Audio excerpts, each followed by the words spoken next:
ధాన్యం కొనుగోలుకు ప్రభుత్వం పటిష్టమైన ఏర్పాట్లు చేస్తుందన్న మన్యం జిల్లా collector doctor N Prabhakar Reddy. రైతుల ఉన్నతి కోసం అహర్నిశలు పనిచేస్తామని స్పష్టీకరణ.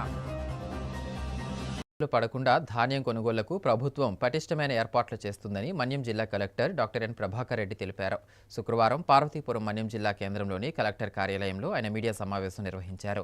ఈ సందర్భంగా కలెక్టర్ మాట్లాడుతూ జిల్లాలో పూర్తి స్థాయిలో వరి కోతలు మొదలయ్యాయని, అందువలన రైతులు ఎటువంటి ఇబ్బందులు పడకుండా ధాన్యం కొనుగోలుకు ప్రభుత్వం పటిష్టమైన ఏర్పాట్లు చేసినట్లు పేర్కొన్నారు. రైతులు మిల్లుల వద్దకు ధాన్యాన్ని తీసుకుపోవాల్సిన అవసరం లేదని, రైతు కల్లాల వద్ద తూకం వేసి నేరుగా ధాన్యం కొనుగోలు చేసేలా చర్యలు చేపట్టడం జరిగిందన్నారు. అలాగే జిల్లాలోని రైతుల అవసరాలకు మించి గోనె సంచులు, రవాణా సదుపాయాలను ఏర్పాటు చేశామని, అయినప్పటికీ రైతులు స్వంతంగా ఖర్చు చేసే ప్రతి పైసాను వారి ఖాతాలో జమ చేయడం జరుగుతుందని తెలిపారు. రైతులకు సమస్యలు ఉంటే రైతు సేవా కేంద్రాలు తెలియజేయవచ్చని, అక్కడే అధికారులు సమస్యలను పరిష్కరిస్తారని స్పష్టం చేశారు. ఈ సమావేశంలో ఇతర అధికారులు, సిబ్బంది పాల్గొన్నారు. జిల్లాలో ఇప్పుడిప్పుడే పూర్తి స్థాయిలో వరి కోతలు ప్రారంభమైనాయి. ఇప్పటి వరకు వచ్చినటువంటి వాటిలో రైతుల నుంచి మేము అన్ని ఫీల్డ్ విజిట్లు, అనేక మంది ఆఫీసర్ల చేత ఫీల్డ్ విజిట్లు చేయడం జరిగింది.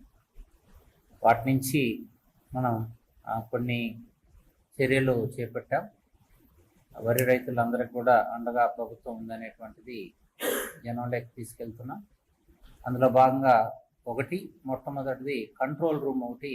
ఎవరికైనా ఎక్కడైనా ఇబ్బంది అయితే రైతులు వెంటనే కంట్రోల్ రూమ్కి ఫోన్ చేయాలని చెప్పి ఒక కంట్రోల్ రూమ్ని ఎస్టాబ్లిష్ చేయడం జరిగింది. 08963221003 బిజీ వస్తే ఇంకా ఒక నంబర్ కూడా, 2 నంబర్లు ఇవ్వడం జరుగుతుంది. 7702003582 అనే నంబర్కి కంట్రోల్ రూమ్కి కాల్ చేసి ఎవరికైనా ఎక్కడైనా సరే ధాన్యం అమ్మకంలో కానీ ఇబ్బందులు ఉంటే అది మాకు తెలియజేయచ్చు. దాని మీద మేము వెంటనే స్పందించి చర్యలు చేపట్టడం జరుగుతుంది. రైతులు మిల్లు దగ్గరికి వెళ్ళి వాళ్ళు దించుకోలేదు, ఇలాంటి కంప్లైంట్స్ ఎక్కువగా వినిపిస్తున్నాయి. ఎవరో కూడా నేరుగా తహసీల్దార్కి కానీ లేదా సివిల్ సప్లైస్ డీటీకి కానీ విఏఏకి కానీ ఈ కంప్లైంట్లు చెప్పట్లేదు. కానీ వాళ్ళు నేరుగా పబ్లిక్గా మనకు వస్తున్నటువంటి ఫీడ్బ్యాక్. అందుకు ఒక ముఖ్యమైనటువంటి అనౌన్స్మెంట్ ఏంటంటే, ప్రభుత్వం వైపు నుంచి మనం ఆర్ఎస్కేలు, ప్రొక్యూర్మెంట్ సెంటర్లు అన్నీ కూడా ఏర్పాటు చేయడం జరిగింది.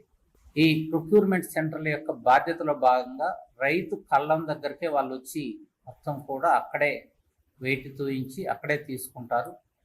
ఎవరికైనా ఇబ్బంది ఉంటే వాళ్ళు కళ్ళం దగ్గరికే పిలిపించుకొని రైతు మిల్లు దగ్గరికి వెళ్ళాల్సిన అవసరం లేకుండా కూడా మనం ఆదేశాలు జారీ చేయడం జరుగుతుంది.